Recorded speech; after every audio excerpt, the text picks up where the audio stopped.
Hey everybody, Justin Jackson here, and my friend Venny at codewithvenny.com asked me if I could look at her website and give her some tips on how she could get more people to sign up for her newsletter. So let's take a look here. I just loaded up the page and this modal popped up. So that's the first thing. She's using a pop-up. I'm not sure if this is an exit-based pop-up, like maybe I accidentally scrolled up, or if it's time-based or how it's being triggered. I'm going to exit out of that. Then we have another sign-up form here on the right, and this is kind of traditional placement, upper sidebar. And if we scroll through the post, it's quite long. It's a big interview. I notice a lot of these call-outs, these click-to-tweet sections here. I might come back to that in a second. And all the way at the bottom, kind of hidden here in the midst of sharing icons and other things, is another call to action for the newsletter. So there's a few things I think I would try here. The first is that modal is loading too fast, that one that popped up initially. If I was Venny, I would change it so that it pops up based on the amount people have scrolled down. So maybe once they hit 50%, have that modal pop up when they're 50% of the way through the article. You've had a chance to prove to them that you've got good content and give them an opportunity to sign in there. Another less intrusive way is you have these click-to-tweet sections, quite a few of them, but maybe try, instead of putting these click-to-tweet sections, a little call to action right in the post that says, hey, if you're enjoying this, you'll enjoy the newsletter. Click to subscribe here. And don't interrupt their reading process. Do it all the subscription right in line. And give them the opportunity to subscribe as they're reading through. It's going to feel similar to how you have these click to tweet sections here.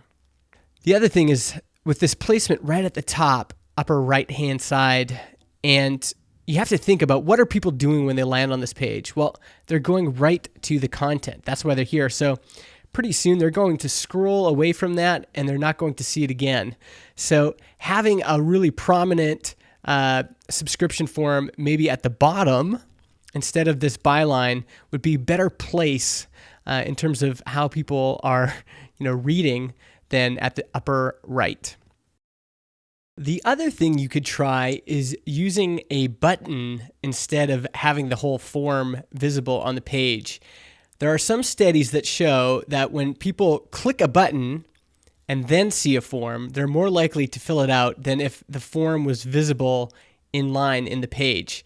Once they've clicked the button, it's an initial form of commitment, and going the rest of the way isn't as hard. So you might want to try that too, having a button instead of the whole subscription form on the page. And again, you might want to try putting the button in the middle of your blog post or here at the end of the blog post. The other thing you could try is a welcome mat. So as soon as someone loads your homepage or a blog post, there's something like this at the top. This is how my friend Jason Zook does his. Right at the top of the page, he has a really big call to action that's really clear. Your homepage is actually pretty good. It has one main call to action here, subscribe to the newsletter.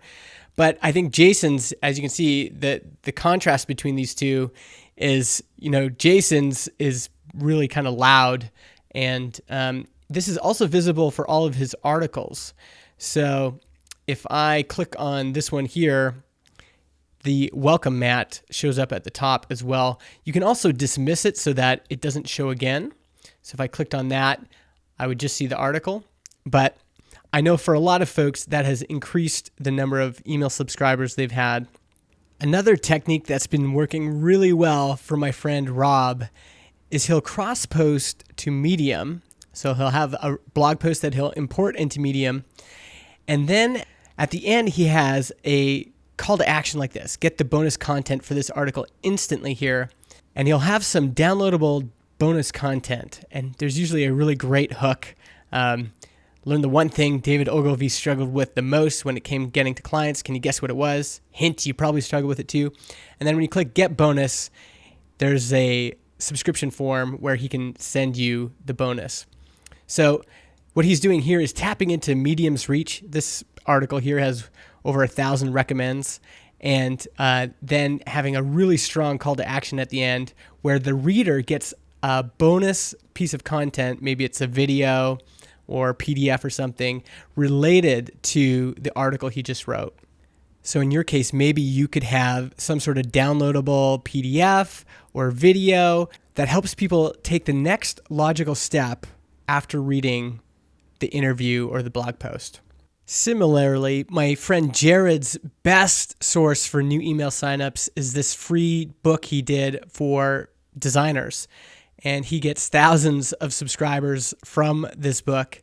And again, to get it, you have to enter your email address. And what's worked best for me personally is doing a 5-day email course. And the reason I like it is because you can market it in a lot of ways like its own thing, almost like a product. It forces you to give something of value to the people signing up, and it's automated. You can drip it out in a sequence from MailChimp or ConvertKit or Drip or whatever you use. And the subscriber gets a new lesson each day for 5 days. And all of my major increases in my mailing list have been due to email courses like this. So I would do something like this for your audience. Maybe it's something like learn the 5 basic skills every programmer should know. And then maybe say, give us a week and we'll help you start your programming career.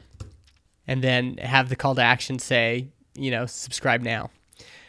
So giving people an entry point that is a email course, something like this, as opposed to just another newsletter they're subscribing, can drive a lot of subscriptions. And this is probably where I would start if I was you.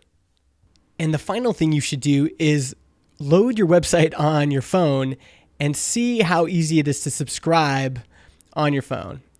And one thing I'm discovering here is there was no call to action at the top, and it's a really long blog post. So I don't see anything about your newsletter until I get to the very bottom. I'm still not there. Finally, I get to the bottom, and there's this little text link I can click on to subscribe to your newsletter. But most folks are going to miss that. So you need some calls to action in the middle of your blog post, maybe instead of these click to tweet things. And also at the top, because you don't have that top right sidebar in your mobile view. I think that those should link to the email course that I'm advising you create. And like I said, have multiple calls to action also available on mobile. That's increasingly where people are reading your content. All right, so those were my tips for Veni. If you have ideas on how she could increase email signups, leave a comment below and give her some ideas, and maybe she can try some of them and report back and let us know what worked and what didn't. Thanks for watching. Wait! I've taught you a few things in this video, but I have so much more to teach you. If you want more of these practical marketing tips, go to tinymarketingwins.com and sign up there.